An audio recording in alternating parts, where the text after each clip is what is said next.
I want you to consider. There are some things that may not be a sin, but they are not right and they are not lawful. The Bible speaking says there is time for everything. Is that not true? I'm not going to go against your entertainment, go against anything you are doing, but I don't think it's wise. Now is not the time for you to be carrying books, carrying movies to be watching. One of those ladies in Zaria, then I carry a laptop. I saw a folder close to 200 gig. Indian film, Japanese film, Korean film, all kinds of film in their folders. I call her, I say, are you in this school to be a movie actor or are you in this school to read? Apostle, don't touch it. I'm not even watching it. I'm just saving it so that when I go home, you don't have the self-control to save this thing. Me that I know.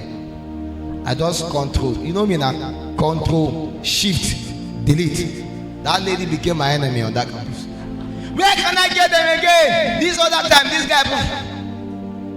He didn't feel pain that you are not reading, but you are feeling pain that I deleted your movies.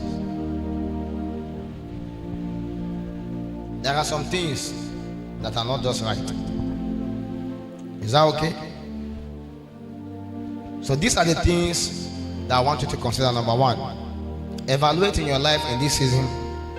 What are the things that are not urgent and they are not important? You don't need to pay attention to some of these things. What are the things that are urgent and they are important?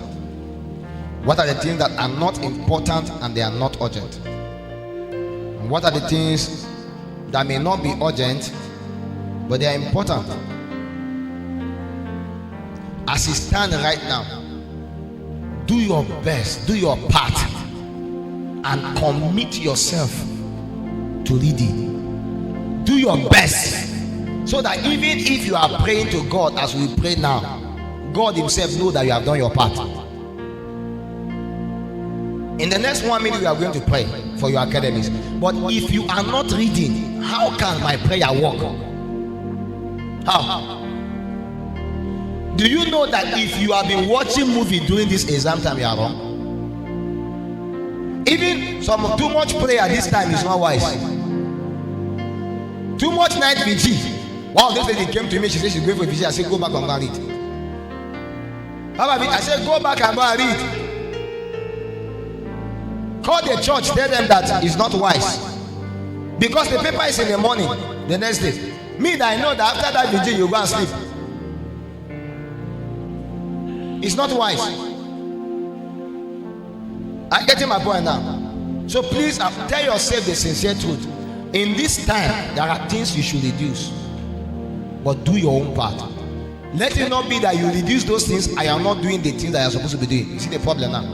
Because we can give you time now to go and read, but most of you will say go and it's play. You go to this room, go to that room, you are watching this.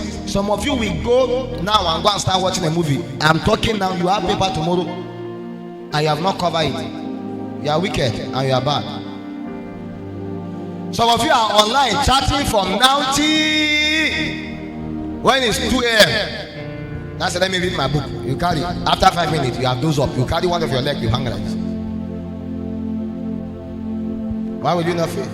A little sleep, a little slumber. So one of the things we are going to pray is two things. Father, give me the discipline to study. Number two, release upon me the grace to excel. Rise up on your feet. We pray that in 1 minute so that we are done. We continue next week. We look at more in-depth things, what you ought to do, how to handle exam pressure and the rest. All of those things, we continue them. But for now, can you pray in 1 minute and say, oh God, as I'm about to write this exam, or in this exam season, the one I'm writing, grant me the grace to excel. Many of you have studied, you have prayed, you have fasted, you have done your best. All you need is that grace of God, that grace that will help you to excel. Other of you need discipline. You need discipline. You cannot read. Anytime you want to read, you lose. There is no strength again. What you need is discipline. Some people need discipline, some people need grace.